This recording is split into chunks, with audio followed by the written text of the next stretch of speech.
Apat is faith. Pag daw po tayo tumadaan sa ating, sabi nga, positionally we are holy.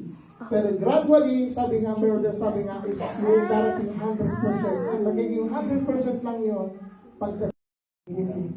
Express your trust in Him daily. Speak and act though you believe what you say.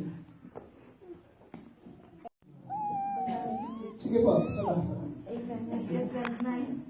Sabi po dito tayo na nagkaroon ng mga... Yun ang gusto niya. Pero ang Panginoon, dahil ang gusto ng Panginoon, isabi ay may will siya na may gawin siya, gusto ng Panginoon, sa ganung bagay. Sabi nga po, sabi nga dito sa Hebrews 12, chapter 9, and tayo lang po lahat ay may mga magulang. Sino po wala na nasa physical, how much more daw po dapat natin igalan ang ating amang sa spiritual, na siyang lumikha ng lahat ng bagay. And sabi nga daw po dito,